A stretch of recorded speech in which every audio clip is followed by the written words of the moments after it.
que grabar en este computador. Está grabando y vamos. Al revés.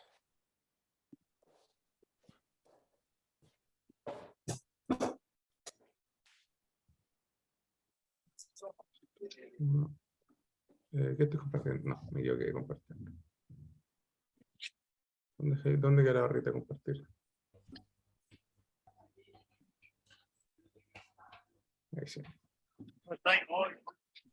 Ahí creo que se debería estar viendo la presentación al menos. ¿Me confirman, por favor? Sí, sí, súper. Bueno, ya, entonces como para los que fueron llegando, la idea de esta presentación, la idea de esta ayudantía más que nada es un repaso general de la I1, como, o sea, repaso de materia, como no tanto, sino que un poquito más aplicado al ejercicio, como el curso de Bootstrap. La materia que se ve no es tan orientada como directamente a tareas, a interrogaciones, como a ejercicios. Le es como aterrizar un poquito eso y como dar estrategias de cómo abordar la prueba. Datos antes de la prueba, recuerden que se puede hacer un resumen, se puede llevar un torpedo, entre comillas, que hace una hoja de tamaño carta, donde, o sea, manuscrita, entre comillas, como al final, la idea es que esté escrita como por ustedes, que esté todo escrito por ustedes, y como para que lo aprovechen al tiro de este inicio y lo tengan listo. Toda la razón. Un segundo. Modo de usuario.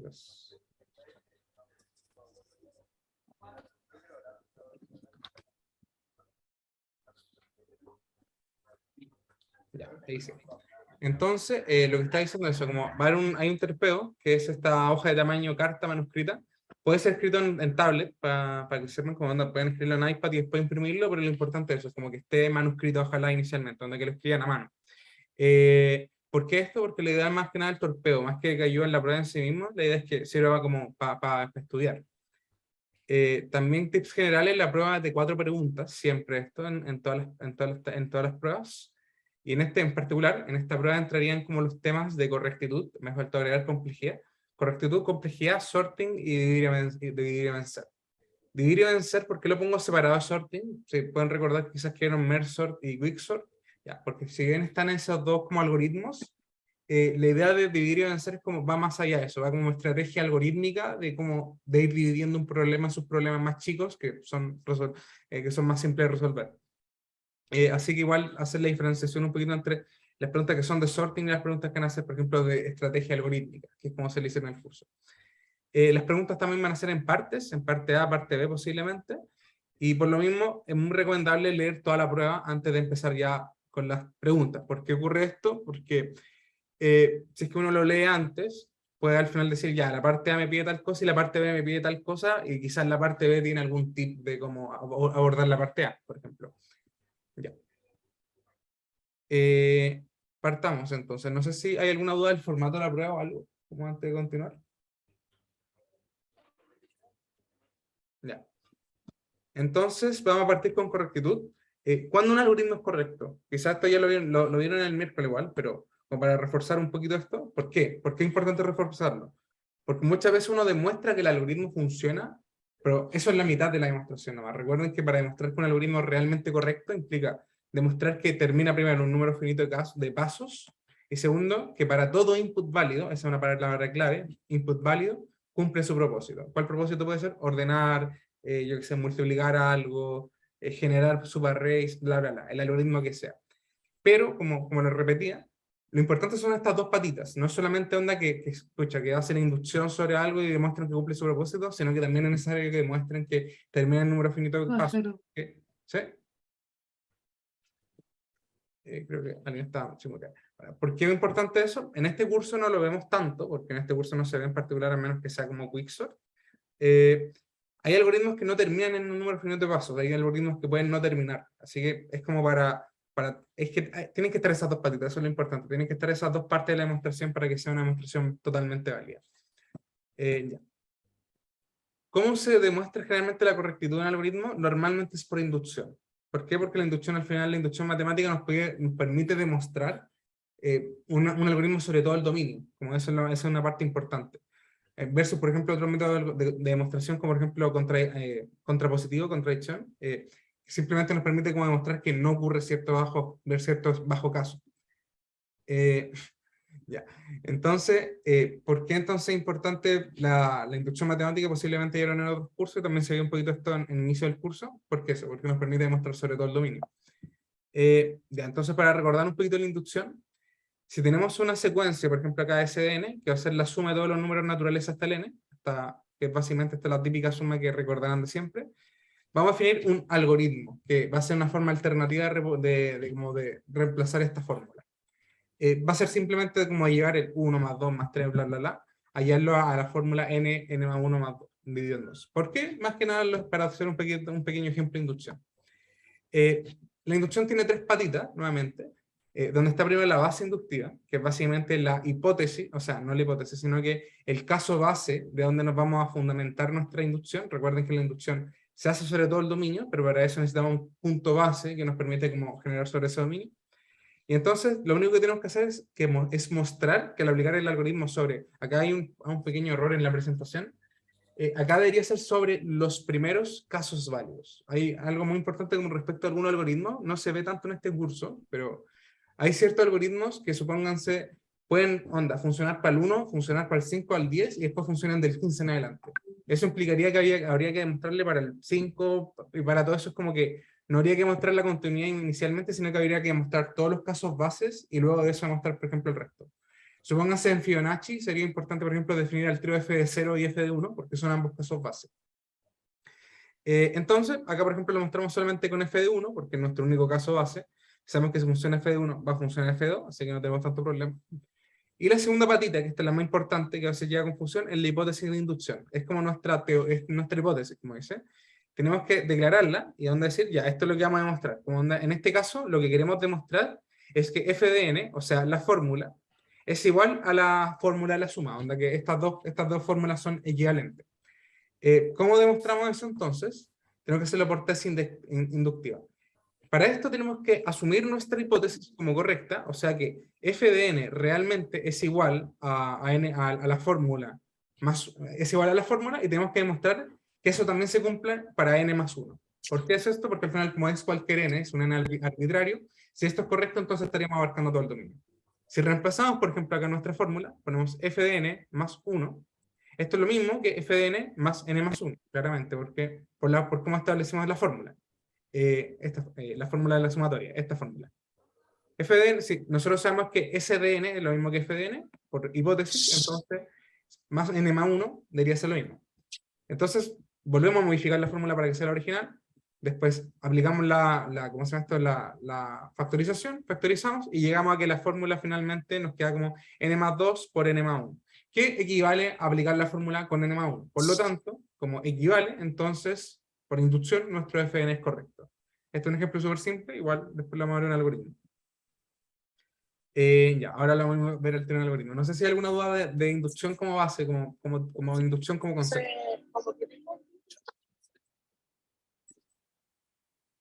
¿Algo? Ok. Esta es una pregunta del 2019-2, hace harto semestre, pero las preguntas van a poder ver que no varían tanto de semestre a semestre, porque este curso ya tiene muchos años y no sé si como se han leído el Cormen, el libro. Este curso está muy estandarizado internacionalmente. Si ustedes dan el curso estructurado de algoritmos, en muchas universidades va a ser exactamente igual, sobre todo en las universidades gringas, porque todas se basan en el mismo libro. Así que siempre es muy similar y por lo tanto las preguntas también son siempre muy similares. Ya. El siguiente algoritmo vamos a definirlo como search, que va a ser búsqueda binaria básicamente, que va a retornar el elemento X de un arreglo ordenado A, entre los índices Y y F. Al final, vamos a decir que esto es como, le pasamos un arreglo, le pasamos el inicio y el final, como unos números, le damos el valor a buscar y lo va a encontrar. Ese es nuestro objetivo. Entonces, ¿qué tenemos que hacer para demostrar correctitud? Tenemos que demostrar que termina, muy importante, nuevamente, y que efectivamente retorna lo que queremos que retorne. Lo segundo es que vamos a determinar la recurrencia en tiempo, esto ya para entrar un poquito a meter mano en complejidad. Y finalmente, ya tenemos, como tenemos esa expresión en términos de tiempo, luego eso tenemos que denotarlo en términos de ODN, como en la notación asintótica.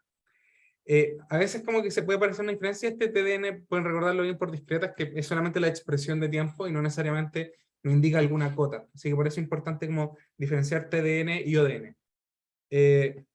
Creo, ya, no debería aparecer teorema maestro, como, o sea, no estoy seguro, que todavía no se construye la prueba, pero siempre una buena idea revisar la demostración de Quicksort. Como onda, Quicksort es el único caso como en esta I1 donde les podría parecer, por ejemplo, algo complejo de TDN, que podría ser esto de caso promedio, o sea, no caso promedio, porque podría ser la complejidad de Quicksort.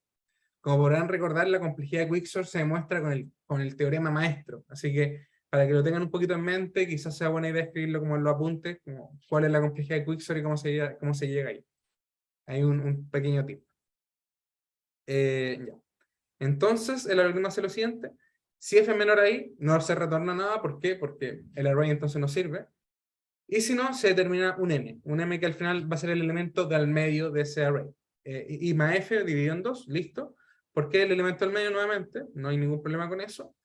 Y ahora, y como el arreglo está ordenado, decimos ya, si x es menor a m, o sea, al valor que está en ese índice, onda si es menor a ese índice, entonces lo retornamos. Onda, retornamos como onda el arreglo, pero con la mitad más chica. Si no, el arreglo con la mitad más grande. Y finalmente, si es que ninguna de las cosas es verdad, implica que m es el valor que buscamos y por lo tanto lo retornamos. Ya, retornamos el índice, obviamente. Y podrán ver que a veces que si es que el elemento no existe. A ver. Ya creo que eso no lo está considerando. Ya vamos a asumir que el elemento existe, como para este ejemplo. Y vamos a tener entonces que termina. Primero, tenemos dos casos donde elegir m, elegimos un valor m, elegimos directamente como x igual al valor m, por lo tanto, el algoritmo terminaría al tiro, onda porque estamos eligiendo la solución inicialmente. Y el segundo es que se hace un llamado recursivo. Por lo tanto, tenemos que hacer el llamado recursivo de esta misma operación. Como el llamado recursivo disminuye el tamaño del arreglo en un factor de la mitad, onda un medio, entonces se sigue operando en eso y vamos a cierto momento a llegar a un arreglo que va a tener dos opciones. El primero es que no esté en el rango, onda que I más F, como que al final F va a ser menor que I, F va a ser menor que I y por lo tanto se va a retornar menos 1, o sea, el algoritmo termina, o se va a llegar a un único elemento, o se va a encontrar el elemento. Por lo tanto, en los tres casos, el algoritmo estaría terminando. Importante, para la prueba, basta con una demostración de este estilo o contexto. No es necesario que, como en finitud, no es necesario que se pongan formales, sino que basta con que digan, existe tal caso. Eso importa, lo único importante es eso, que sean exhaustivos con declarar los casos. Como onda, esto pasa acá, esto pasa acá, esto pasa acá, esto pasa acá, y que al final, si es que tienen eso, basta y sobra. Correctitud. Ya, y esta es la parte más importante, generalmente porque ya es una demostración un poquito más formal, hacer inducción matemática. Y primero tenemos que aclarar, como mencionaba, el caso ACE. El caso ACE, nuestro algoritmo va a hacer que A tenga tamaño 1. ¿Sí? Sí, hasta el momento solamente correctitud. Y un par de tips de lo mismo. Igual está la relación, así que tranquilo. Ya. Base inductiva, entonces A de 1. Y vamos a suponer que entonces que el algoritmo es correcto para cualquier A menor a N. Tenemos un arreglo A de tamaño N. Y finalmente la tesis inductiva que va a hacer que tenemos un arreglo de tamaño N, tenemos que mostrar para M que es N más 1. Ya. Entonces, ya no le puse la demostración completa. Ya. Ya, entonces, ¿cómo sería la demostración? Si es que puedo hacer acá. Ya, entonces la demostración va a ser súper simple. Voy a hacerla en dibujo más que nada porque para no tener que inscribir formalmente acá. Vamos a partir con nuestra base inductiva. Nuestra base inductiva que la vamos a llamar BI. BI. Donde simplemente vamos a tener un elemento. Que va a ser un X. O va a ser el mismo elemento X. O va a ser el que no es X. Por lo tanto, vamos a poner acá X. Y para que se diferencie. En este caso va a retornar menos 1. Y en este caso va a retornar 1. Por lo tanto, nuestra base inductiva, ¿cómo se llama esto? Trivialmente va a ser correcta, donde podemos demostrarlo muy fácil. Nuestra hipótesis inductiva va a ser que un arreglo de tamaño n, de tamaño n, donde buscamos un x, que por ejemplo va a ser un índice y, al final nuestro algoritmo va como a encontrarlo, va a retornarlo, o si no existe no lo retornará. Entonces tenemos que mostrar entonces para el siguiente caso, para el IMA1, onda para el NMA1. Entonces tenemos un arreglo más grande y simplemente aplicamos como el algoritmo. En este caso sería seguir los pasos. Dividimos la mitad, seguimos buscando por ejemplo el mismo X. Dividimos la mitad, vamos a ver que entonces, que ahora tenemos que separar acá, al lado izquierdo. Luego en el lado izquierdo volvemos a separar la mitad. Y acá, por ejemplo, volvemos a separar la mitad y nos queda solamente X. Por lo tanto, al final daría lo mismo que estamos agregando un elemento adicional porque igual lo estaríamos encontrando. Sí y no, ojalá en este caso inducción, como ojalá en este caso inducción igual conviene más hacerlo con escrito porque es más simple. Ahora lo estoy haciendo con dibujo más que nada porque me sale más complejo de escribir. HN sería un arreglo de largo N. Y esto sería Disculpa, creo que te preguntaron porque en la solución de la ayudantía dice que HI va a ser de largo A menor a N y que TI va a ser de largo N. Ya, la verdad, escucha, vamos a ponerle entonces M, mejor. M menor a N. La verdad son equivalentes, al final lo único importante es que uno da un valor arbitrario, como donde uno va a asumir que funciona como hipótesis, y luego uno da otro valor donde uno dice, ya, si le agrego algo más, voy a demostrar que sigue funcionando. Esa es como la gracia, ¿no? Da lo mismo eso al final esos valores. Claro, que es que se encuentra, o sea, se puede encontrar el valor como independiente si es que se está agregando o no. Onda, o sea, más allá de si se está encontrando el valor, lo importante es demostrar que está cumpliendo su objetivo. En este caso es que lo encuentre o que retorne -1 si no existe. Por lo tanto, nosotros damos un valor X arbitrario. No necesariamente va a ser este mismo, por ejemplo, podría estar acá. Y al final tenemos que mostrar que aunque agreguemos nuevos elementos, el valor se va a seguir encontrando. En este caso lo demostramos así, simplemente ejecutando el algoritmo. Anda yendo paso por paso y demostrando que al final de toda la operación va a encontrarlo. En general, todas las demostraciones en este curso son así, onda, le agregan uno al caso, a la hipótesis, y luego eso van paso por paso del algoritmo. Onda, ya, yo que sé, por ejemplo, en Quicksort, para demostrar que realmente funciona lo mismo.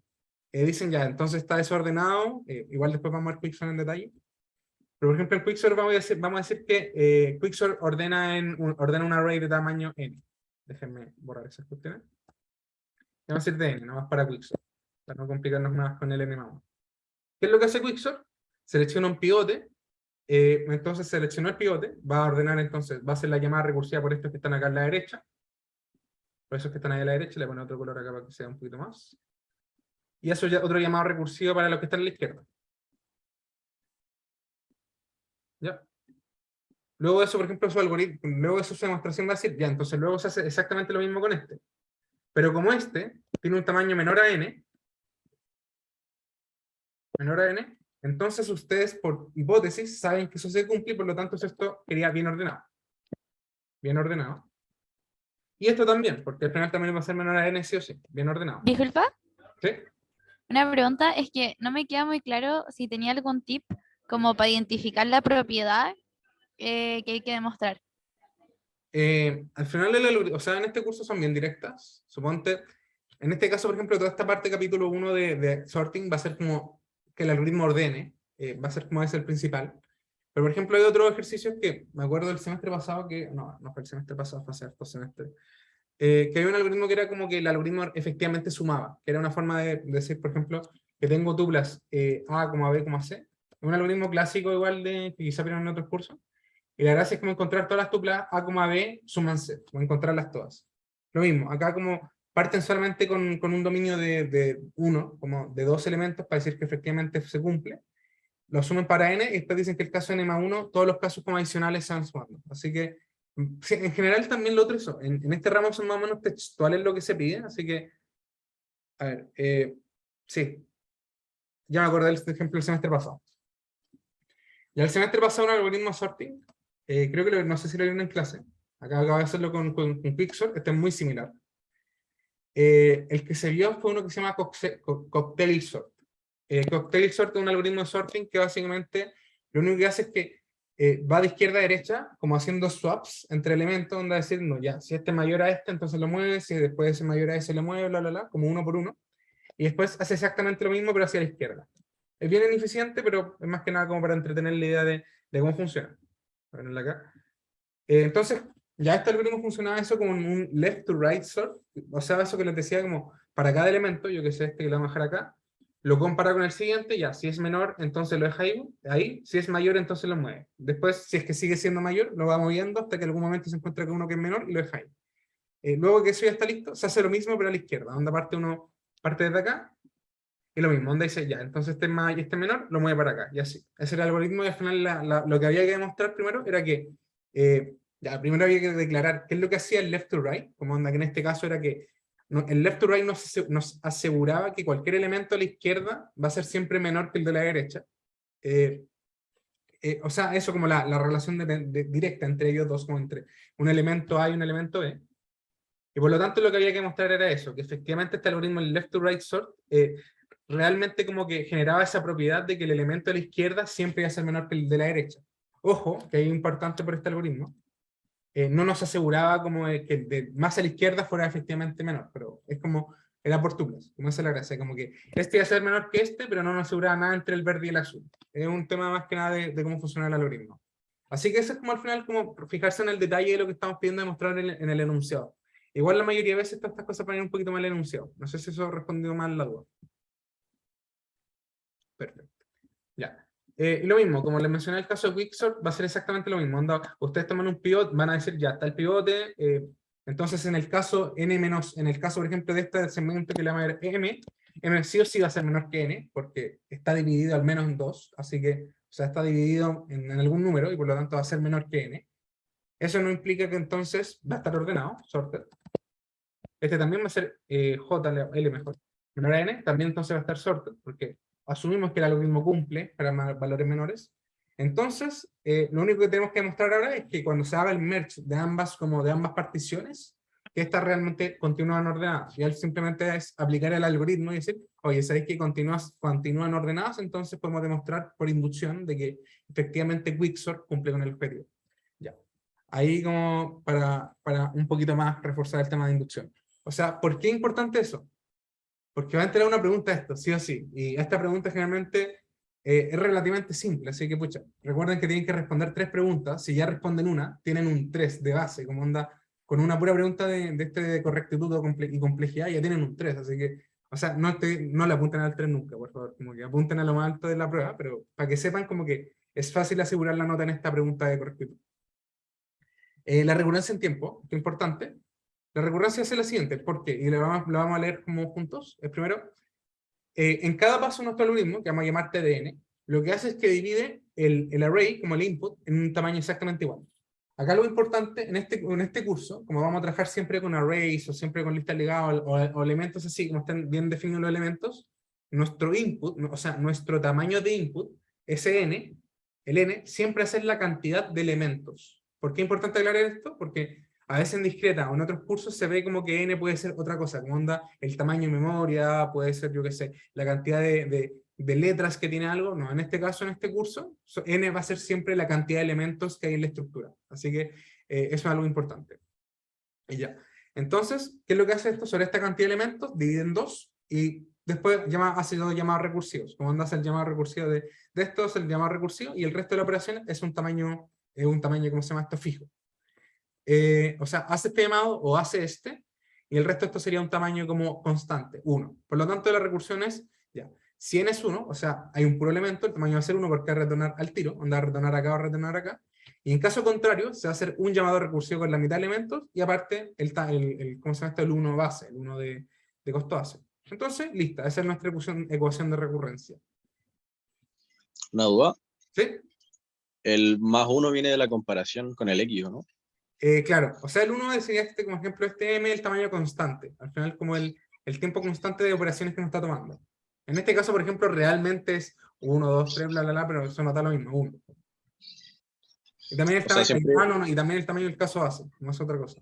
Al final es como el tiempo constante además de la operación. Yo lo agradezco, pero al mismo tiempo no quiero que se extraviente la novela. Creo que, ya tendría antes que tú. Sí, pues. creo que alguien está en Igual ella ayer entró harto más tarde que yo. Ah, ya, ya. Ayer hizo como muy poco. Sí, pero después fue un problema. Sí, déjenme un ya. segundo para mutear a los que estén hablando. ¿Dónde está? Ahí está. Disculpe una pregunta. ¿Sí? en esa ecuación que llegaste, el más uno entonces es por el caso base. Claro, Ya. sería por toda esta parte de arriba, como entre comillas. Entonces como que siempre habría un más uno, ¿o no? En este algoritmo, o sea, en este algoritmo en particular sí. Hay otro algoritmo donde la recurrencia es directa. Ah, ya. Que no Monte, hay por como ejemplo, caso base.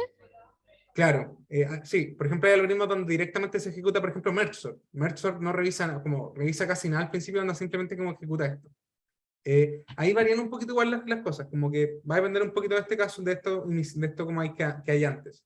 En general, la mayoría de algoritmos de sorting siempre van a tener este más uno, como casi siempre. De hecho, en este curso creo que todos los vemos siempre, así que sí. Pero sería como todo este costo base, entre comillas. Ya, gracias. ¿Por ¿Y qué? podría ¿Por qué? explicar un poco lo que está dentro de la T? Ya, T es nuestra función de tiempo, y al final, ¿qué es lo que decimos?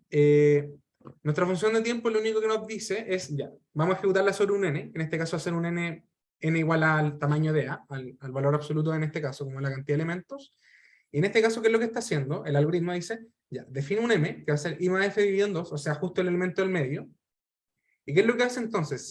Si m es mayor a x, o sea, si ese elemento m es mayor a x, entonces retorna para la izquierda. Si no, entonces retorna para la derecha, como lo subarray de la derecha.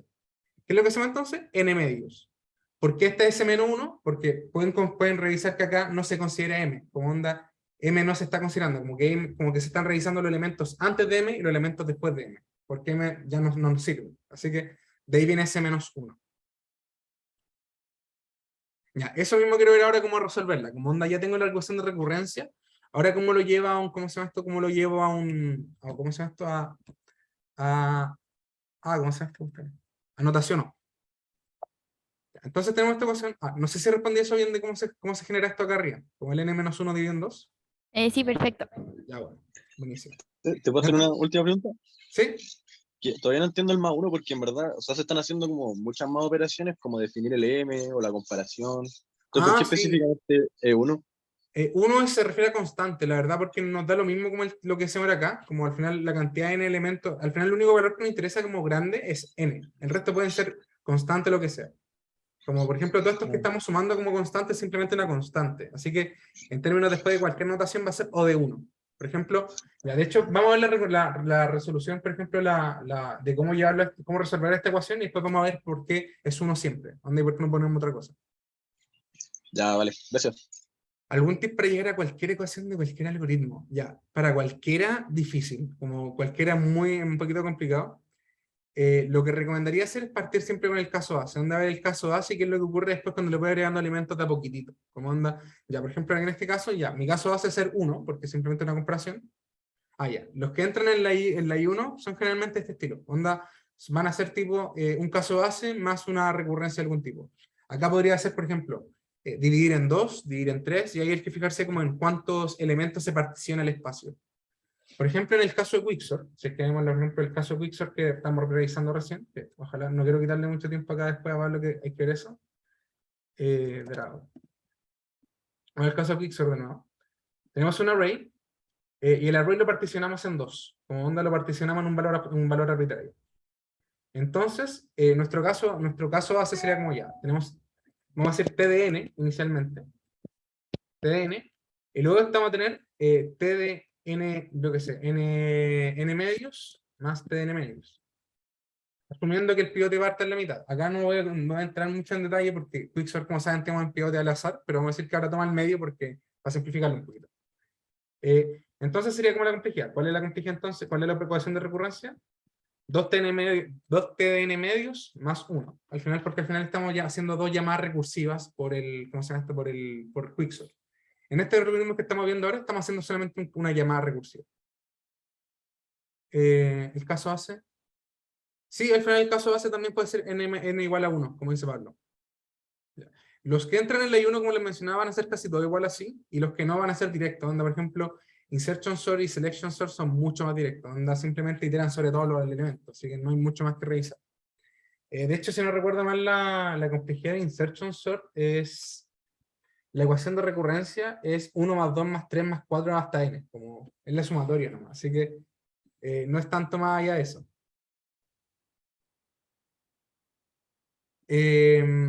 La verdad no tanto, recomendaría como poner eso de la estrategia, pondría lo siguiente, esa onda de cómo llevar esta ecuación de recurrencia, cómo llevarla a la complejidad, cómo llevarla al ODN.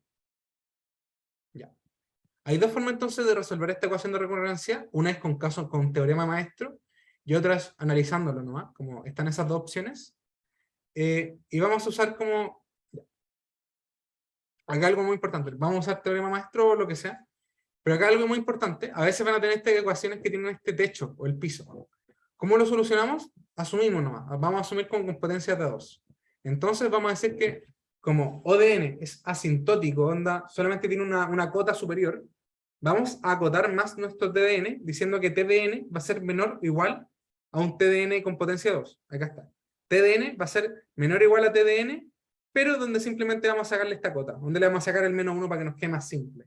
¿Por qué? Porque nosotros queremos llegar al ODN. Como queremos llegar al ODN, en una cota superior, por lo tanto, podemos ponerle más cuestiones, podemos ponerle como otras cosas que sean un poquito más como grandes, un poquito más chicas, y nos podemos asegurar de esa forma llegar a una complejidad más simple, como más rápidamente. ¿Qué es lo que hacemos entonces acá? Definimos un nuevo TDN, que no va a tener ese -1, y le vamos a sacar la cota, asumiendo que n es potencia 2, y por lo tanto, de esa forma no evitamos tener esa cuestión. Ya. Entonces, continuando un poquito, vamos a tomar este 2 a la k, tal que n va a ser menor a ese 2 a la k, menor a 2 a n, o sea, al final vamos a llevarlo a potencia 2, para que nos quede mucho más simple. Nuevamente, como es una cota, nos da exactamente lo mismo.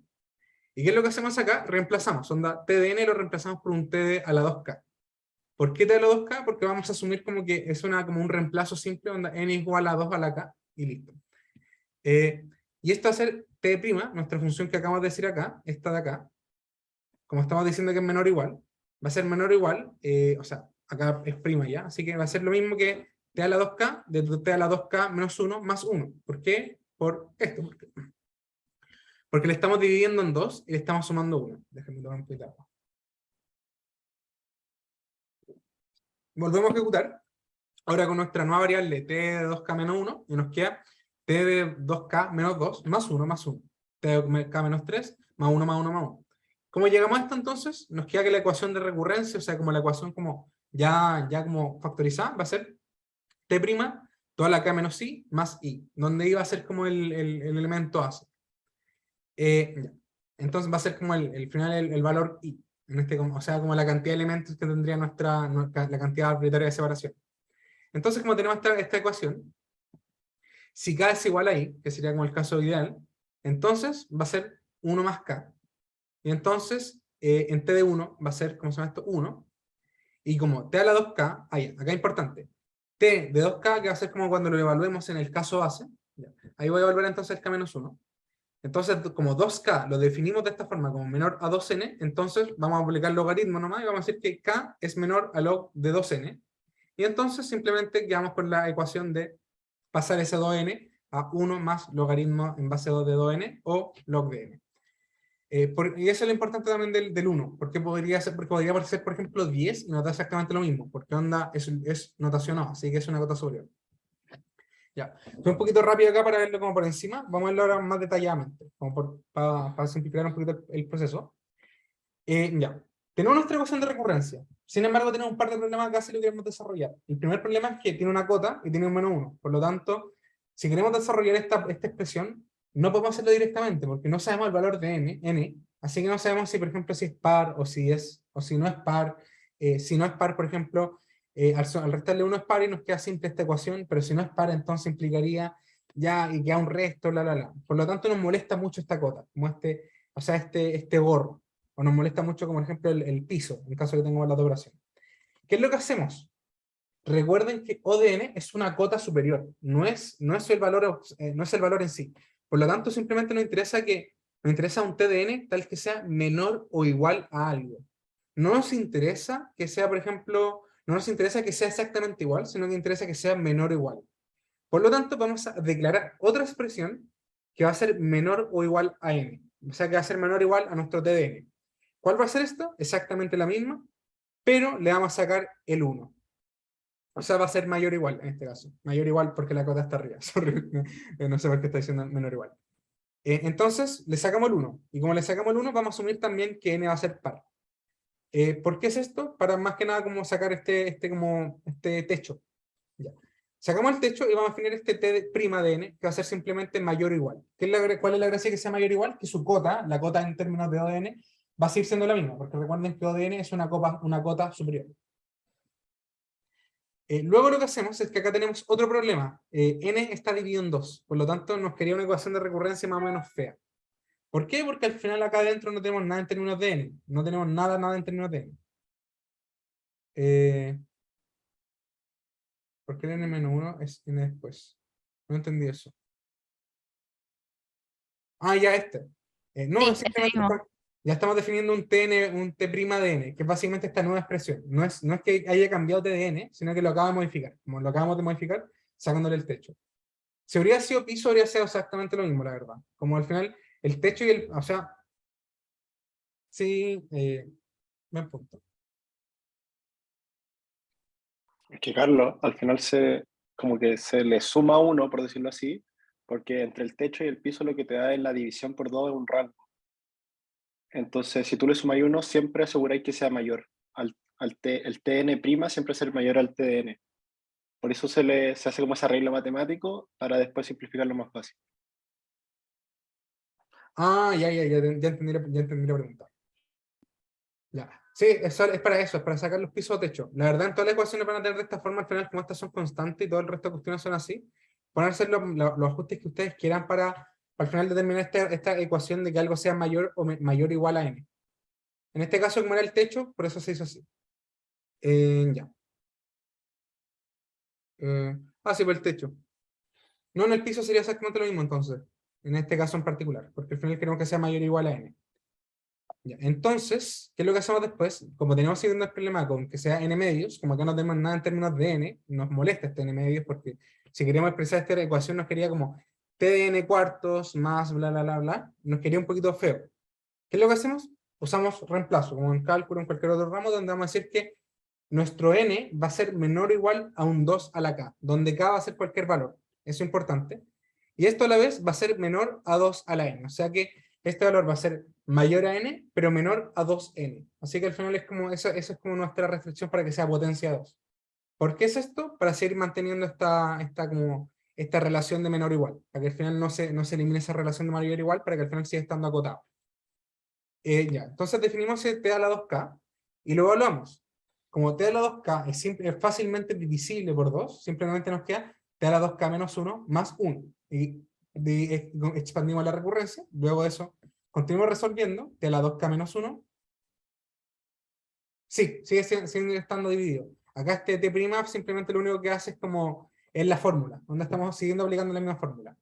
Por lo tanto, ¿qué es lo que hacemos? Ahora menos 2 más 1, menos 3 más 1 más 1 más 1. Vamos como expandiendo eso. Y finalmente, una vez que nos damos cuenta cuál es el patrón, lo expresamos. Luego de eso, ya tenemos nuestra expresión lista. Y entonces tenemos que ya definir nuestros casos. Entonces tenemos una expresión para t a la 2k. Sin embargo, queremos resolver para k. Entonces, si k es igual a i, entonces t a la 2k va a ser t de 1 más k. ¿Por qué esto? Porque ese sería como el caso máximo, como donde el caso como donde al final va a terminar esa recurrencia, donde al final, si k es igual a i, entonces la recurrencia terminaría y no seguiría ocurriendo.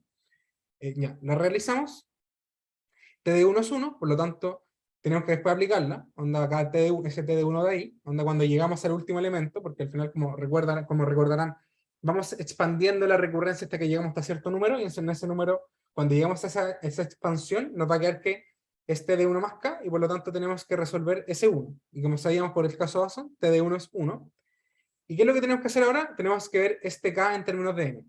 Nosotros sabemos que 2k 2 a la k es menor a 2 a n, y por lo tanto k es menor a log de 2n, por lo tanto, porque simplemente estamos aplicando el logaritmo. Luego de eso, como tenemos esta ecuación que tenemos acá de menor o igual, sabemos entonces que t de 2k', o sea, de t' de 2k, es menor a 1 más log de 2 a la n. ¿Por qué? Por esto de acá. Recordando que ese era el valor, como t de 2k es t de 1 más k, t de 1, que es 1, más k, y k en este caso dijimos que era log de n, 2n, y por lo tanto nos queda menor a eso. Expandimos entonces, y vamos siguiendo expandiendo, y sabemos que T de n va a ser menor o igual a todo lo que está allá, y como es menor o igual a todo lo que está allá, simplemente sabemos que va a ser menor o igual a 1 más log de 2n. Y eso al final, ¿por qué este 2 al final también lo matamos? Porque al final si es que lo expandimos nos va a quedar como constante. 2n. No, eso lo definimos arbitrariamente. ¿Por qué lo definimos arbitrariamente? ¿Dónde está esto? Acá lo definimos. ¿Por qué lo definimos de esta forma? Porque si fuera mayor a 2n, entonces esto no es verdad. Este menor o igual deja de ser verdad. Eso es lo importante de por qué tiene que ser menor a 2n. Porque si no, este menor o igual ya no nos serviría. Sí, el ODN es una cota superior. Así que esa es como la gracia de ir poniendo siempre menor o igual. La relación entre K y N y desde ahí sacar la cota. No entendí la pregunta. Sí, yo también tenía esa pregunta, que como tenemos que K es 2 elevado a I o al revés, ¿Mm? y es, o sea, N es 2 elevado a K, como hacer lo inverso nomás, como decir que, que K es igual a log de N, log 2 de N. Ah, se puede hacer perfectamente. Pero igual, fíjate que acá si K es igual a 2 log de N, o sea... Ah, no, o sea, tú decís en esta expresión, como en esta de acá. Como en vez de acotarlo por el 2 elevado a, o sea, por el 2N. Como al tiro ya sabemos que N lo estamos reemplazando por 2 elevado a K, entonces K sería log 2 de N, ¿no?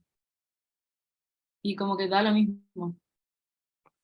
Ya, es Creo que que igual acá hay sí, serían equivalentes, pero en este caso este 2DN es más que nada explícito para seguir asegurando esto, como que siga asegurándose esto. Porque al final si hablamos en 2N, entonces acá nos quería 2N acá arriba, y nos quería dividir en 2 y nos quería TDN nuevamente.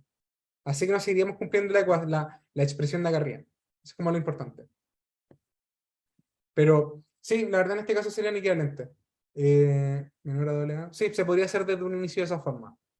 Pero la verdad al final es como el reemplazo. Como lo importante acá de qué quedarse con esta demostración, que esta es muy, de hecho esta pregunta prueba que ha salido dos o tres veces. Lo importante de esto es como el reemplazo, para al final como de cómo resolver esa ecuación. Les recomendaría que, onda, que los apuntes lo tuvieran. Ya. No sé si hay alguna duda más de esta complejidad para ir un poquito más rápido, que acabo de cacharla ahora. sí, el teorema maestro, ¿qué se tiene que cumplir para poder usarlo? Ya, el teorema maestro tiene varias propiedades, la verdad, no hay muchas que importen en este curso, o sea, importa teorema maestro, no tengo los apuntes, y generalmente se va a usar el segundo, si no estoy mal. Erga, bla, bla, bla, bla. I walked away from it and I had a great time. I genuinely enjoyed myself. It did get a little repetitive going through the exact same En inglés, que en inglés parece más bonito. access to and doing the same dungeon over and over again. A lot of the dungeons feel really repetitive. I don't want to bore you with that because I know you've heard that point a billion times. Right. A lot of other people, it did get a little repetitive on that side. Y acá está. Este es como el teorema maestro en general. Generalmente ustedes lo van a hacer para Quicksort o ese tipo de algoritmos de ese estilo como Quicksort. Y si no estoy mal, el que siempre se ocupa es el primer caso. Pucha, las condiciones igual las vienen en discreta, en este curso no se repasa mucho porque como se llega y se usa, así que no sé si valga la pena como reforzarlo en sí. Lo único que les diría es como eso, como vea como demostración, complejidad, Quicksort, sin caso promedio, onda con teorema maestro. ¿Por qué sin caso promedio? Porque el caso promedio es algo que sea en particular más adelante, no sé si lo han visto todavía o no. No, aparece Quicksort acá. Pero al final el único que tiene como que usar teorema maestro bien es Quicksort, pues ya no lo encuentro. Ya. Están en las diapos de clase, eso sí. Esa es la presentación. Están las diapos de clases. 2023-1. Clases. Sección 1. Quicksort. Ya está. Jeja. Abajo. Ya que se dio a Quicksort. Y la demostración de caso promedio, ¿dónde está? O sea, la demostración normal. La media. Ajá. Vision, Quicksort, ¿dónde está? Media. Escucha, no me agarra la cuestión. Por acá está la demostración. A ver si lo encuentro, lo encuentro. No sé si esto se va a mostrar 5 en caso promedio o no el profe en clase, pero ya, lo demostré en otra clase. Ya, veamos la demostración muy por encima, porque esta le recomendaría guardarla como se muestra en el torpeo. Porque la única demostración anda con teorema maestre que podría llegar a aparecer. La única. Anda más allá de eso es muy difícil, o quizás va a ser variación de lo mismo. Ejemplo, demostrar quicksort, rectitud. Bla, bla. Esta correctitud, también le recomendaría revisar esa demostración de correctitud. Déjenme, por eso que se llaman. A ver si me regala la técnica. Ah, sí, sí, ahí acabo de ver el mensaje, sí, como Quicksort va a ser el único caso donde van a tener que realmente usar teorema maestro en esta I1. En el resto de la I no nos interesa tanto complejidad, así que teorema maestro tampoco es muy importante. En el otro curso donde se empieza a ver más adelante en diseño y análisis, pero en este curso no sé mucho. No me carga, pero voy a mandar las diapos por acá, como para que los tengan. Vean esa diapo, donde se muestra caso en promedio del caso complejidad de Quicksort, porque es lo único como que importante que podría llegar a aparecer en la prueba. Podría aparecer, podría no aparecer, pero es importante como tenerlo en mente. Voy a poner un poquito para que quede el tiempo después para Mergesort y Quicksort en sí mismo. Ya. Vamos a ver entonces Insertion Sort y Insertion Sort, Insertion Sort.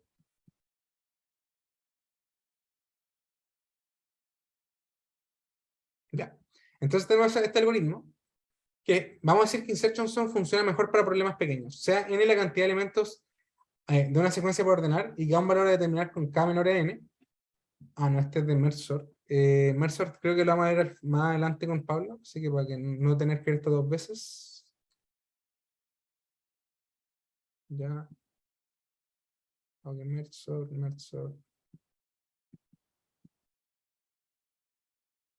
No puse Insertion Sort. De mi parte no, por lo menos. Ya, creo que no puse ningún Insertion Sort. Va a haber uno muy rápido en el computador.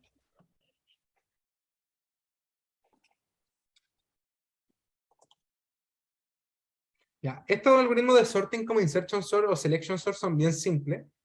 De hecho, vamos a ver el cocktail. No sé, el miércoles no vieron el cocktail sort, ¿o sí? ¿No lo vieron, sí? O para No. recordar. Ya. Entonces vamos a ver ese ejercicio, que es bien entretenido. Aprobaciones. Pauta 1. Vamos a ver este ejercicio. Este es el algoritmo que le mencioné antes, Cocktail Shaker Sort. Este es muy simple, al final, lo primero son 3 algoritmos donde al final tiene un algoritmo de sorting que se van a dar cuenta que es muy similar a Selection Sort, así que esa es como la gran gracia, de hecho. Tiene un left to right shake, un left to right shake, un right to left shake, donde al final hace swaps en los loops, como que anda iterando ese swaps, lo que les mencioné diferente. Lo primero es demostrar que termina un tiempo finito, eso es como lo habíamos visto recién. Ordena realmente que esta es la demostración de correctitud, que también la pueden revisar después. A ver. ¿Por qué todos usan Mergesort? No hay ninguna Quicksort. Ya. Creo que no hay ninguno Insertion Sort por algún motivo. Ya, pero entonces, ya. No quiero revisar más ejercicios de eso, para pasar luego a Mergesort y Quicksort, pero lo que sí les quiero decir como para la prueba es que Insertion Sort y Selection Sort normalmente aparecen, pero no aparecen explícitos. Onda no les vamos a preguntar directamente que use Insertion Sort o algo, sino que generalmente lo que se hace es dar un desafío. Supónganse como en este, que dice como, ya, ordenar por root, primer apellido, segundo apellido, nombre. En este caso, idealmente la solución era con Quicksort, pero perfectamente se podía hacer con Selection Sort o Insertion Sort. Ahora, onda, uno podría aplicar Insertion Sort 2 veces. Así que normalmente es como aplicar, es directamente aplicar. ¿Cuál es la importancia de eso entonces? Que supónganse, si les primero el algoritmo in place, onda que sea el mismo, que no utiliza memoria adicional, sepan que tienen que usar Selection Sort. Si no, por ejemplo, saben que pueden usar Insertion Sort cuando, yo qué sé, si tienen varios elementos ordenados que le están llegando a poco, Insertion Sort. O si, por ejemplo, tienen varias arrays que quieren después juntarlas y que sigan ordenados, Merge Sort. Y así, es más que nada como seleccionar el algoritmo correcto para las pruebas. Ya. En las pruebas, no, solamente quiero verlo por encima para tener tiempo de la otra cosa porque quedan 20 minutos. En las pruebas insertion sort y selection sort no aparecen explícitamente. Rara vez aparecen explícitamente. De hecho, acá está el compilado. Si vamos, por ejemplo, a ordenación, pueden ver, por ejemplo, acá la primera quicksort, la segunda quicksort. Son puros de quicksort o mergesort. Como onda, seguimos heapsort, que eso no entra. Mergesort, bla, bla, bla, mergesort. Complejidad no se ve como explícitamente insertion sort o selection sort. Como que siempre es quicksort, compararlo con quicksort, bla, bla, bla. Por lo tanto, lo único que es importante es entender más que nada quicksort, o sea, entender insertion sort y selection sort. ¿Cómo entenderlo? Por ejemplo, para estas preguntas que, que implican comparar. Por ejemplo, en esta pregunta implica comparar los algoritmos. ¿Por qué? ¿Cómo funciona insertion sort? Insertion sort pueden saber, por ejemplo, que recién va revisando los elementos y los va insertando en una lista nueva, por lo tanto no es in place. Así que eso es como importante saberlo, cómo funciona. Entonces, ¿qué implica? Que recorre la lista recorre la lista n veces por cada, o sea, n veces más n-1, bla, bla, bla, recorre toda la lista, al final O de n cuadrado veces. Selection sort va haciendo swaps, por lo tanto saben que funciona con swaps y por lo tanto es in place, bla, bla, bla, como tener en cuenta esas relaciones para el momento de la prueba es muy, muy importante. Y este, por ejemplo, que son ese algoritmo de aplicación, pero pueden ver, disculpen, este algoritmo es lo que se ve muchas veces, y esto es muy importante, me acabo de acordar, no se ve insertion sort, pero se ve shell sort. Shell sort es una variación de insertion sort, ahora de insertion sort, sí. Y al final se explica, y al final lo único que hace es que hace comparaciones nuevamente, como que al final funciona como una mezcla de insertion sort con selection sort. Así que no aparecen nunca esos dos algoritmos explícitamente, sino que hay que entenderlos y saber demostrar cómo anda, cómo funciona. Hay que saber entender cómo funciona nomás, porque la demostración de complejidad también puede ser que es simple. Ya. Ahí entonces dejo el pase a Pablo para que siga con Quicksort y Selection y Mergesort, que según yo van a ser los fuertes de esta prueba. ¿Por qué? Porque son dos partes importantes. Y el último tip, como relación a esto, va a entrar sí o sí una pregunta de correctitud y complejidad probablemente. Va a entrar otra pregunta que sí o sí de Mergesort y va a entrar otra pregunta sí o sí de Quicksort. Así que para que tengan esas tres áreas más o menos pensadas. Caso maestro no va a ser muy importante, anótenlo solamente para Quicksort. Así que ahí dejo a Pablo para que termine de compartir la otra parte que me acabo de dar cuenta que no había dejado que me equivoqué en el ejercicio. Voy al tiro. Estoy ahorita.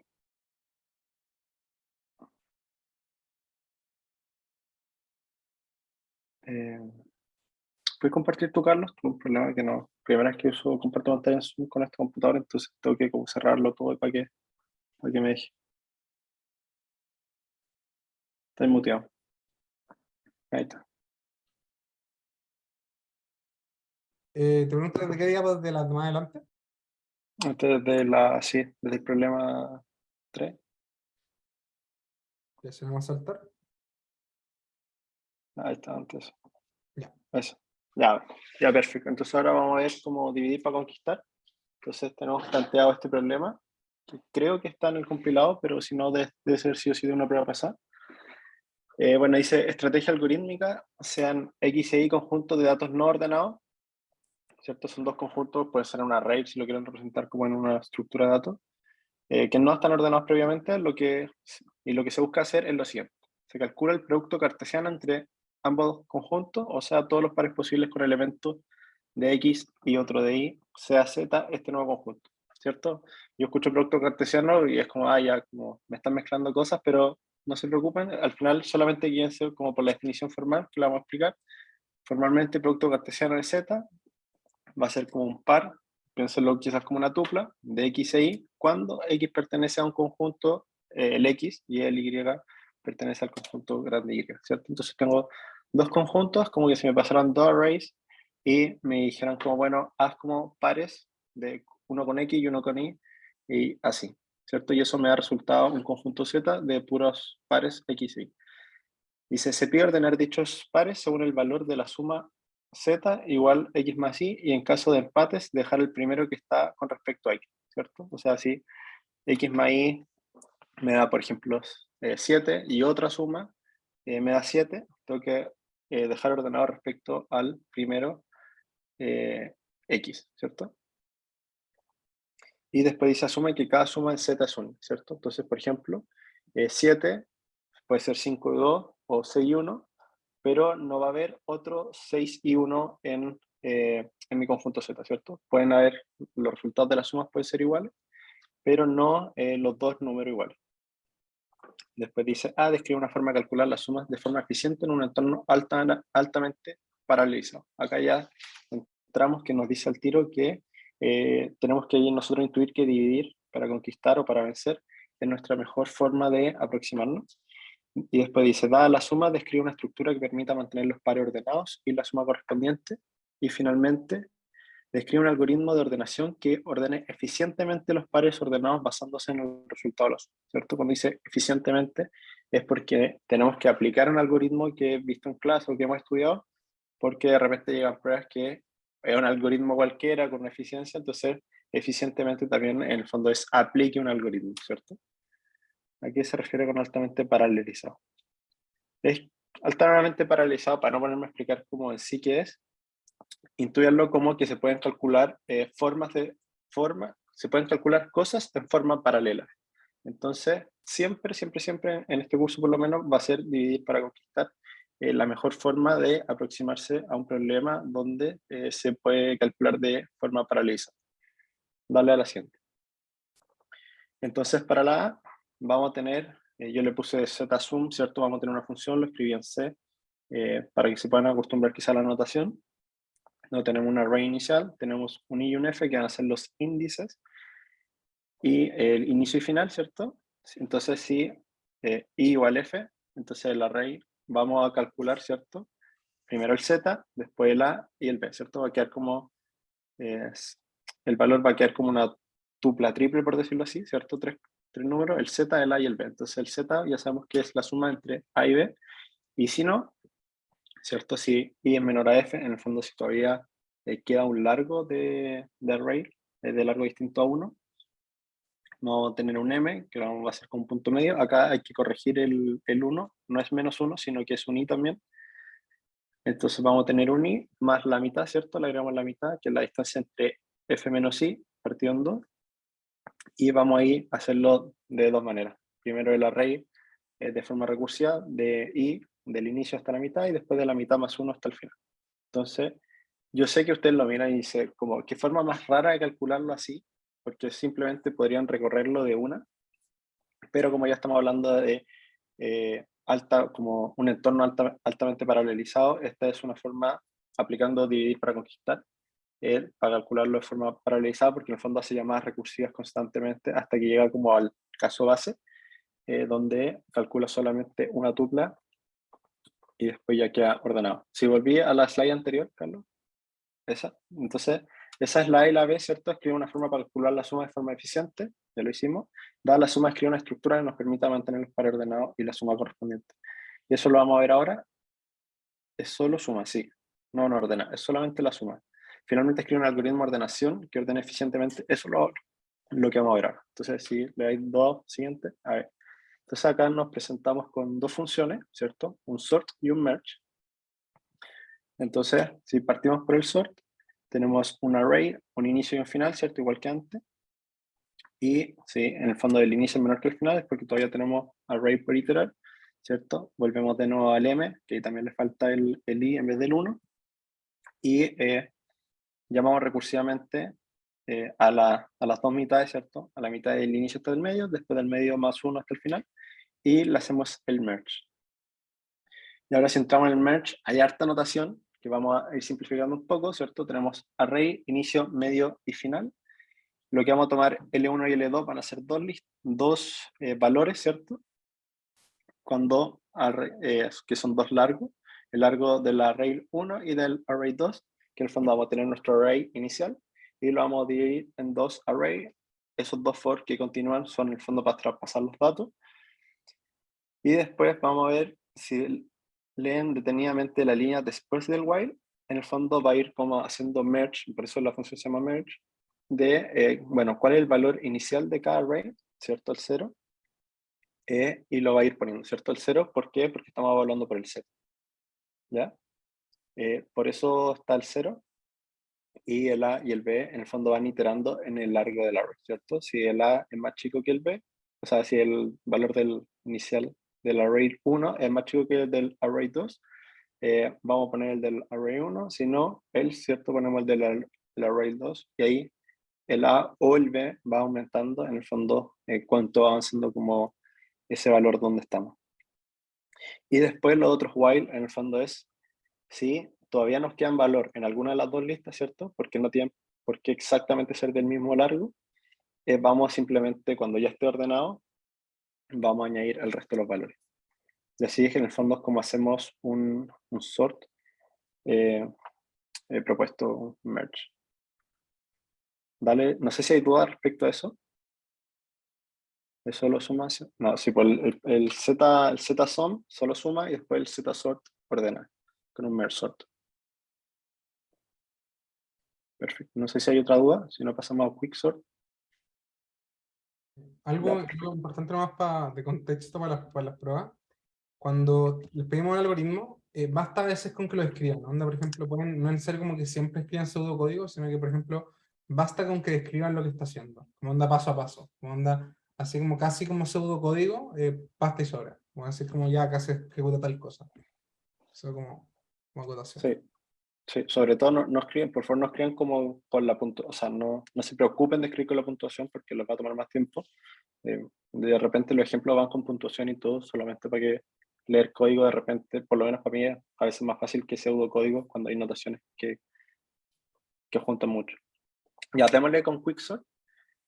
Supongamos que al ejecutar quicksort sobre un arreglo particular, la subrutina partition hace siempre que el número mayor posible de intercambio, ¿cierto? O sea, me está diciendo, bueno, si estamos ejecutando, me está pasando esto, ¿cierto? Está haciendo que hace el mayor número de intercambios y pregunta, ¿cuánto tiempo toma quicksort en este caso? ¿Qué fracción del mayor número posible de intercambios se harían en el mejor caso? Y ahí no sé si pueden poner en el chat rapidito cuánto tiempo toma en el caso que quicksort hace el mayor número de intercambios, ¿cierto? Esto es como el peor caso. Cuando dice hace el mayor número de intercambios posible, es lo que uno no quiere nunca que haga ni un algoritmo de arreglo. N elevado a 2, sí, perfectamente, es N elevado a 2, ¿cierto? ¿Por qué pasa esto? Porque se está eligiendo siempre el valor menor. Entonces, cuando voy comparando, siempre voy haciendo el swap. Entonces hago todos los swaps posibles, que son N, y para los N, para las separaciones, me va a quedar, hago N swaps, y después me queda N-1, y después hago N swaps, y así voy haciendo que me quede N cuadrado.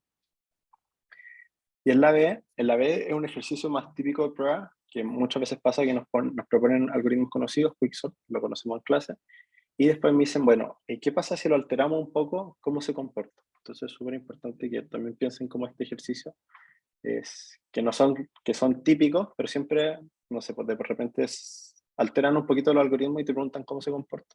Y ese es un análisis importante, porque significa que nosotros entendemos el algoritmo. Dice, el algoritmo quicksort llama la subrutina PQ partition, que utiliza dos pivotes, ¿cierto? P y Q, donde el pivote P va a ser menor al pivote Q, para posicionar el arreglo en 5 partes. Los elementos menores a P, el pivote P, los elementos entre P y Q, el pivote Q, y los elementos mayores a Q, ¿cierto? Porque acá son 5 partes y no 3 partes, porque cuando hacemos la recursión, la iteración, ¿cierto? Los pivotes, en este caso son 2, pero siempre se resta un elemento, que también es lo que hablaba antes Carlos, siempre se resta un elemento, porque si yo hiciera las recursiones con la misma cantidad de elementos, serían como infinitas, ¿cierto? Porque no se irían achicando en ese sentido. Entonces acá, en este caso, se sacan los pivotes y quedan 5 partes y se hacen 3 recursiones. Dice, escribe el pseudocódigo de PQ partition y después pregunta, ¿es quicksort más eficiente que... ¿Es quicker sort, ¿cierto? Quicker sort con 2 pivotes, más eficiente que quicksort, que el normal que tiene un pivote, justifica. Démosle a la siguiente slide. Entonces dice la subrutina partition, para que nos acordemos en clase, ¿cierto? Tenemos un índice aleatorio entre I y F, ¿cierto? Le asignamos el valor del índice, después hacemos swap con el valor que está al final, y vamos iterando, ¿cierto? Si un elemento, donde dice if A, o sea, A de corchetes K, es menor a P, vamos haciendo swap, y después lo ponemos en nuestro punto de referencia, que sería el J, lo damos vuelta al final y ahí queda el pivote, ¿cierto? Ese es partition. Y después quicksort, en el fondo llama partition para hacer las particiones, retorna el valor j y ahí va iterando. Dale con la siguiente. Entonces después dice, podemos ver que hay dos intercambios que siempre se hacen, ¿cierto? Que es poner el pivote al final del arreglo y luego moverlo a la posición que separa los menores, que separa los menores de los mayores, ¿cierto? Eso es como funciona normalmente. Los demás intercambios se hacen solo cuando encontramos una clave que es menor al pivote, por lo tanto, en el caso que se haga mayor cantidad de intercambios, es cuando todas las claves de su arreglo son menores al pivote, ¿cierto? Ahí estamos hablando como del caso A todavía. Esto significa que si el subarreglo tenía m elementos, se hacen m más 1 intercambios, y el subarreglo se separa en dos subarreglos disparejos, uno largo 0 y el otro largo m menos 1. Esto significa que el tiempo que toma Quicksort es de n elemento. Bueno, ahí vemos como la recursión, por decirlo así. Y eso sabemos que es O de n cuadrado, ¿cierto? ¿Cuál es el peor caso de Quicksort? Por otro lado, sabemos que el mejor caso de Quicksort se produce cuando partition separa el subarreglo en dos mitades del mismo largo. Esto significa que la mitad de los arreglos, o sea, la mitad de los elementos del subarreglo deben ser mayor al pivote y la otra mitad menor al pivote. Esto es cuando, ¿cierto? Porque el pivote se elige al azar, elige un índice al azar y después ese índice en el fondo toma el valor que está dentro del índice. Esto no se da cuando elige, no necesariamente, solo en un caso particular, pero no se da cuando ese valor está cuando el subíndice es como i menos f, o sea, f menos i partido en 2, ¿cierto? Porque ese es el índice. Como está desordenado, no necesariamente ese valor va a ser la mitad. Es cuando elige el valor, ¿cierto? No el índice, sino que el valor que está a la mitad, o como la mediana, y este puede estar en cualquier índice del arreglo porque está desordenado. Esto significa que la mitad de los elementos de su arreglo deben ser mayor al pivote y la otra mitad menor al pivote. Ya vimos que los intercambios se hacen solo con los elementos menor al pivote, por lo que en este caso tendríamos la mitad del intercambio del caso anterior. ¿Cierto? Ese es el mejor caso. Ahora démosle con la otra parte. Dice, ya que la definición, ¿cierto?, de P menos Q, entonces es posible que asumir que no hay datos repetidos, pero esto no afecta en nada si hay datos repetidos. Lo más o sea, nada significativo en complejidad, ¿cierto? Lo más importante es implementar partition en la lista ligada como vemos clase. Entonces acá tenemos un pseudocódigo de cómo se implementa partition. Entonces, bueno, ahora elegimos como dos pivotes, ¿cierto? Iniciamos tres listas vacías. Y después sí, en el fondo, si el valor es menor a P, ¿cierto? Se agrega al final de A, o sea, X se agrega al final de A, si es menor a Q, ¿cierto? Si es menor a Q, como es un if-else, o sea, un else-if, perdón, si ya va a ser mayor a P, ahí X se agrega al final de B, y si no, ¿cierto? Si es mayor a Q, que es en el tercer caso, se va a C. Y así va, ¿cierto? En el paso de la línea 2 es fácil hacer que en O de 1, ¿cierto? En la línea 2, sí. Basta con extraer los primeros dos elementos de L e intercambiarlos. En otro era inflarse. In place. ¿A qué te refieres con in place?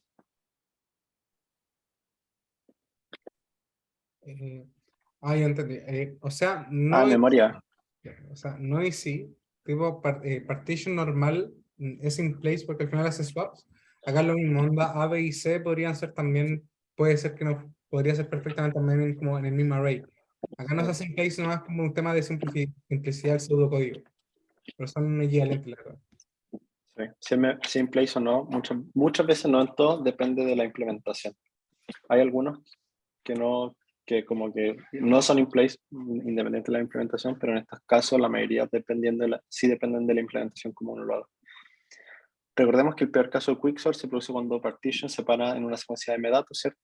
Entonces cuando justo toca un pivote es el extremo y es el menor o el mayor de los datos. Y en este caso, como toma dos pivotes, podrían ser los dos menores, los dos mayores o el menor y el mayor, ¿cierto? Lo que en el fondo se busca en el peor caso es que queden 3 al raíz disparejo, 2 de largo 0, como vemos en la penúltima línea, y 1 de largo m-2 en este caso, ¿cierto? En este caso la complejidad para una secuencia inicial de n datos es de... No está. ¿Cuál es la siguiente? No está. No está como que queda inconclusa el enunciado. Pero en el fondo, cuando hace partition de 3, ¿cierto? El peor caso sigue siendo n cuadrado, porque hace la misma cantidad de iteraciones. Lo que cambia puede ser que cambie como el otro, el que es independiente de la cantidad del largo, creo que el F, si no me equivoco. O sea, cambia el Ese- caso promedio. Como eso es lo que más, lo que más cambia. Sí. Pero en el fondo el peor caso sigue siendo el mismo, Pregunta porque sobre hace eso. la misma cantidad de iteraciones. ¿Vieron caso promedio de Quicksort o no? Sí. Sí, Ya. Súper. Bueno, y aunque quizás como que no se vea como que Quicksort funciona mal, en el fondo porque existe este peor caso que n cuadrado, como que cuando uno lo implementa como en la vida real funciona bastante bien en ese sentido, porque ese caso es como probabilístico en el fondo. Eso, cuando algoritmos con probabilidad lo van a ver en otro ramo, pero funciona bastante bien porque la probabilidad que para arreglos largos que sea justo uno de los extremos es bastante. Entonces el peor una caso no es pregunta, tan frecuente como uno lo esperaría. ¿Sí? para comparar como la eficiencia de dos algoritmos, solo hay que basarse en el peor caso. No. O sea, También a grandes rasgos sí, pero hay algoritmos que se pueden comportar distintos cuando el array es muy chico. ya, pero Pero a grandes rasgos sí, veis como la complejidad. por ejemplo en este caso basta con comparar los, como definir el peor caso de este y ver si es peor o no que el Sí, otro. Ya. lo ODN, sí. En este Sí, curso siempre sí. sí, sí. Después generalmente se les dan como, no tips, pero es como, hay como datos freaks, por decirlo así, como, bueno, este funciona mejor cuando el array es más chico que tanto.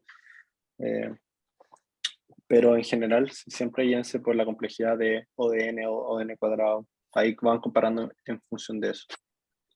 Y tengo una pregunta con esa respuesta. El peor caso de el PQ, o sea, del Quicker Sort, sería también ON cuadrado, Sí. pero igual como que ordenaría el doblemente más rápido al final, porque si tenéis dos ¿Por qué? pivotes, los dos pivotes quedarían como Ya, en su posición correcta, como en cambio antes era uno nomás. algo importante ahí, la complejidad en sí, si bien como que es, entre comillas, sinónimo de rapidez, de, como de lo rápido que un algoritmo, en sí ve como el número de operaciones, como el número de operaciones que se realiza, más allá de cuánto se demora posible. En este caso, igual esa división de dejar seteados esos dos valores, siguen siendo dos operaciones, como que la cantidad de operaciones entre ambos sigue siendo exactamente la misma. Como eso es como lo importante más allá de cuánto se demora realmente, si es que, por ejemplo, lo hicieron en paralelo. Sí. Ah, ya, gracias.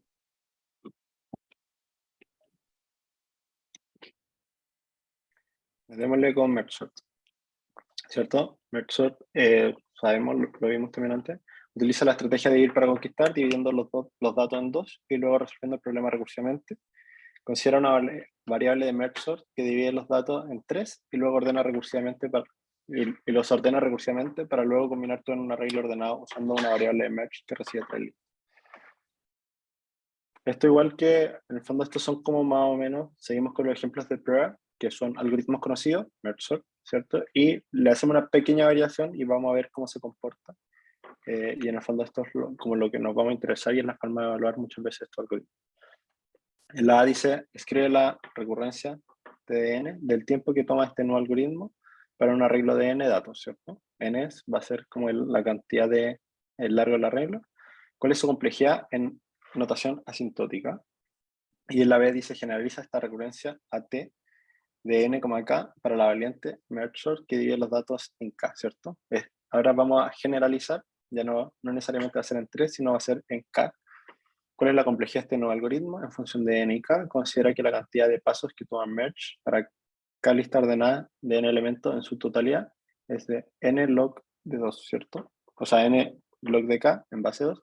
Por ejemplo, si k de 2, merge toma n pasos, ya que el logaritmo de 2 base 2 es 1.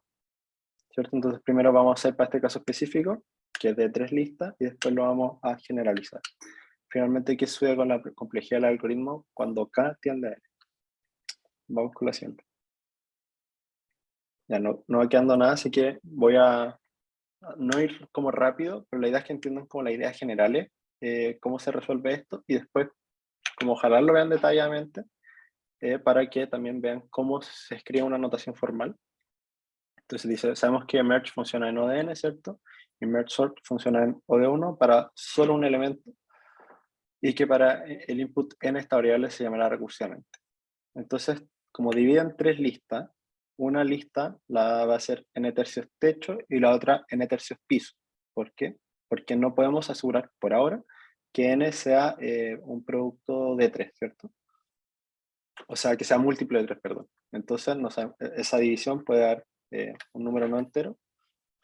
Entonces, lo que se hace es uno piso, uno techo, y el otro es n, y se le va restando, ¿cierto?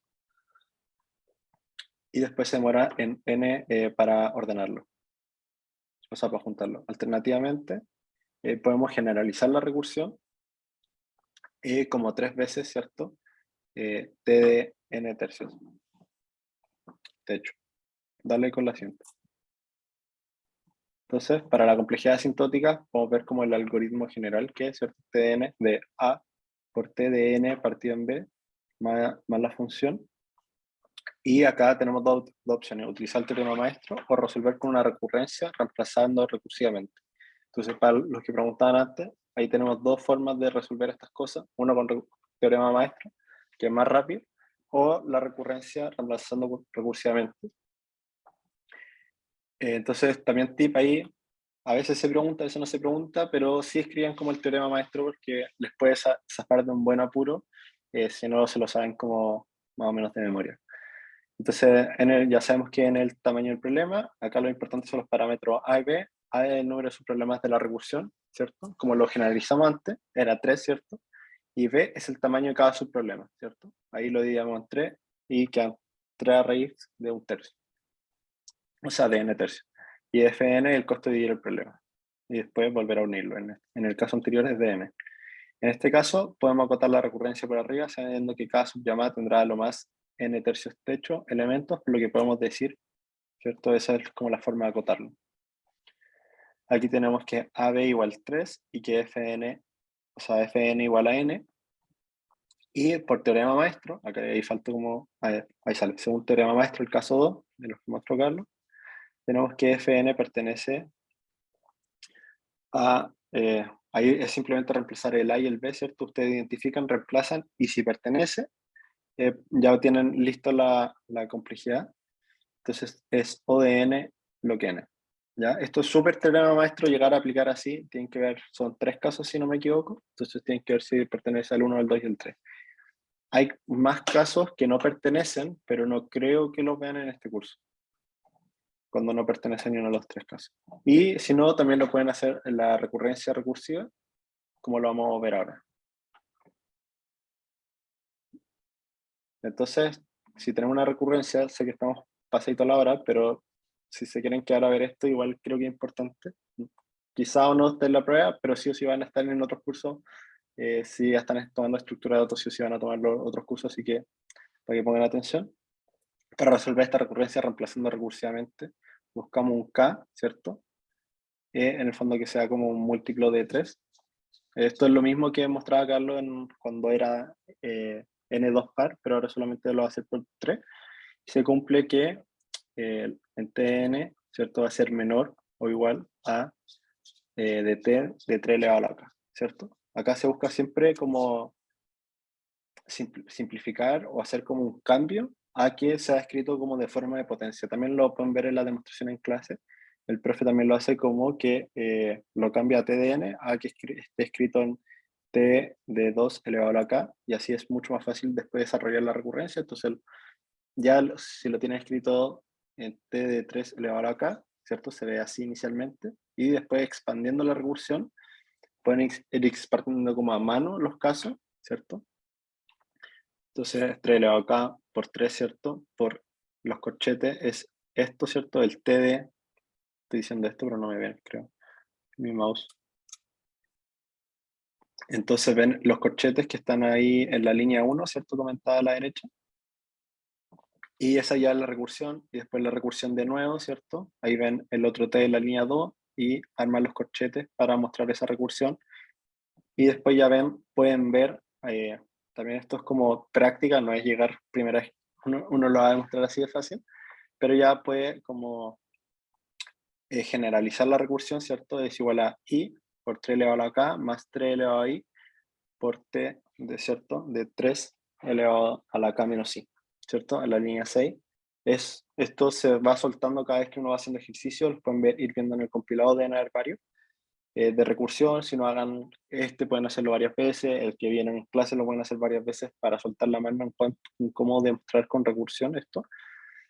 De ahí ya tenemos un caso generalizado en TDN, ¿cierto? Que es menor o igual a k por 3 elevado a la k más 3 elevado a la k por 1, ¿cierto? Y después hacemos como el cambio de variable inicial, ¿cierto? Que lo hicimos en la primera línea arriba, pero ahora lo volvemos.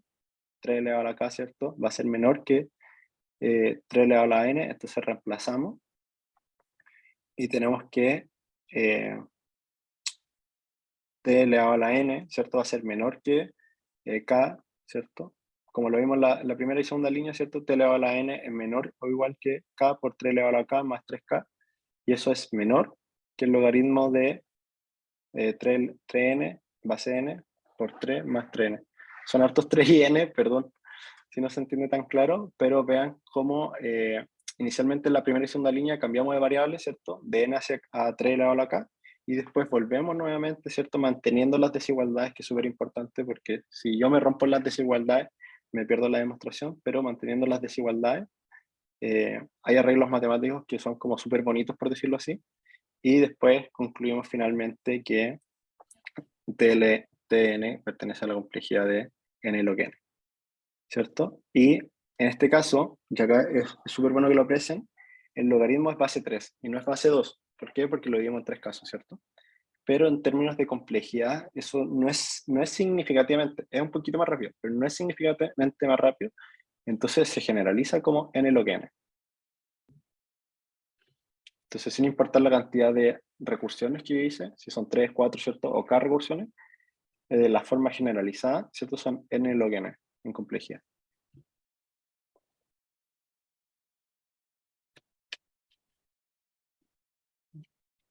Se ven discretas, sí. Se ven discretas, de hecho, parte discreta. Y EDD tiene como requisito discreta. Si no, veanlo con detalle, también en Google, en Wikipedia está en todos lados. Aparece en Teorema maestro. en la clase el lunes, si no estoy mal. En la clase caso promedio de Quicksort, ahí el profe lo presentó. ¿Cómo no hace requisito? No, es requisito, creo. No se tendrá que revisar. Quizás hicieron algún cambio por la licenciatura. Ya, da lo mismo, después reviso y me voy a reclamar al DCC en caso de que sea de verdad. Pero ya, un par de tips generales, esto es más que nada como de tips que van a tener para la prueba. Las pruebas de este curso no son difíciles. Primero, como para bajarle quizá un poquito la ansiedad a todo, como las pruebas del curso no son difíciles, o sea, como no se van a encontrar algo, por ejemplo, discreta, que en discreta, pucha, no sé cómo estará ahora, si están diciendo que no sé esa materia ahora, pero no es tan formal, más que nada, no es tan formal lo que les pedimos. Por ejemplo, si les pedimos una solución, se pide la demostración correctamente, una demostración de correctitud, etcétera, etcétera, pero si bien les pedimos eso, les pedimos como la demostración y toda esa parte más como formal, no es necesario que sean extremadamente formales. Por ejemplo, si es que, la demostración es de correctitud, pueden perfectamente hacerla en palabras, o con pasos. Es aceptado, no, quizás no se va a hacer lo más cómodo de revisar a veces, pero se puede aceptar. Como no les pedimos que lo hagan como notación matemáticamente pura, y a veces la notación matemática también confunde a los correctores.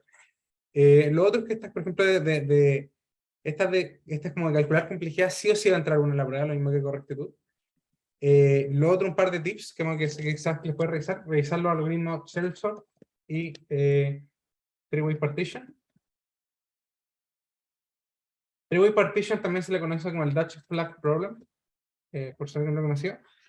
Básicamente son preguntas que han aparecido en harto semestre, sirven mucho para analizar bien los algoritmos. Shellsort, como les mencionaba, sirve mucho para analizar insertion y selection sort. Three-Way Partition sirve mucho para entender Quicksort. ¿Y por qué es tan importante Quicksort? Porque Quicksort no termina ahora en ley 1, Quicksort va a seguir en ley 2 y va a seguir en ley 3. Así que ese algoritmo como que va a estar durante el resto del curso, así que es muy importante que lo entiendan ahora bien. Segundo, una recomendación que siempre tratamos de hacer en este curso es que Cuando ustedes llegan a la prueba, son 4 preguntas, las lean con mucha calma, porque generalmente las pruebas, como les mencionaba, son de 2 partes, como cada pregunta, por lo tanto, a veces como que uno tiene la intuición al tiro, como de la parte B me da la intuición para la parte A, etcétera, etcétera. Recomendable ahí anotar, como onda, ya esta pregunta es de, yo qué sé, de sorting, por lo tanto uno la anota al lado, me tinca que esto, en el mismo enunciado puede ser, me tinca que esto es selection sort, como anotarlo. ¿De qué sirve eso? Sirve mucho para el resto de la lectura, porque las pruebas están bien relacionadas por temas, así que no es como que si aparece un tema en una parte y aparece en tal pregunta, probablemente la solución sea aparte, sea otra. Y finalmente, hagan el resumen. Tamaño carta, manuscrita, puede ser escrito en tablet, pero lo importante es que esté escrito a mano. ¿Por qué es importante que sea escrito a mano? Más que nada porque de esa forma lo escriben y onda, van a tener que obligarse a estudiar, no hacer onda solamente sacar captura de pantalla de las diapos. Lo importante del resumen, más allá de que pueda servir o no en la prueba, es eso, es como ayudar como una herramienta de estudio. Y eso es la prueba es el lunes a las 6:30. Voy a mandar un par de anuncios sobre cuál va a ser la modalidad, cómo va a funcionar todo eso, pero ahí todo eso, el resto debería estar ok. Sí, se puede imprimir, se puede escribir en tablet, imprimirlo, da lo mismo. Eso, como, lo importante más que nada es que lo escriban, como que eso es lo que queremos reforzar, como que lo escriban ustedes, no sea como algo así. No. Eh,